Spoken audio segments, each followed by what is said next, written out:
white men that died during the confrontations against Lincoln's army.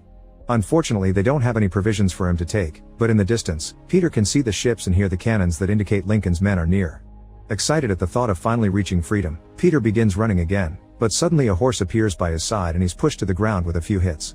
It's Fassel, who offers Peter some of the meat he had asked for back in the cage and asks him to beg. Since Peter won't obey, Fassel takes out his gun and reminds Peter he's his god, but before he can pull the trigger, someone else shoots him first. Peter tells the falling body that he's no god before turning to meet his saviors, who are Lincoln's native guard led by Lieutenant Q.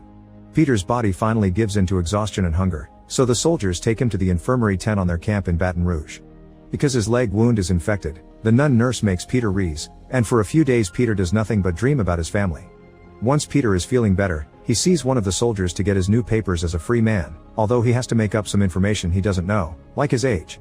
Unfortunately, he isn't allowed to leave and search for his family yet. The white soldiers are taking advantage of the fact the slaves are technically stolen contraband and give them two choices. They can work on the federal farms or join the army.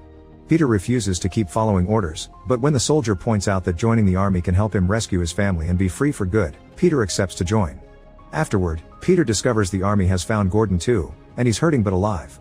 Peter is glad to see him, but it pains him to tell him about John. Then Peter goes to see Q for his uniform, but first he's asked if he'd be interested in helping the cause by posing for something called a photograph. Peter is wary, but Q promises the white photographers are harmless and their intentions good.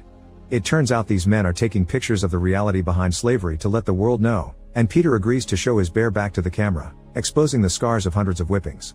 Next, Peter's taken to see the general, who asks him about all the information he may have about the railroad the enemy's building.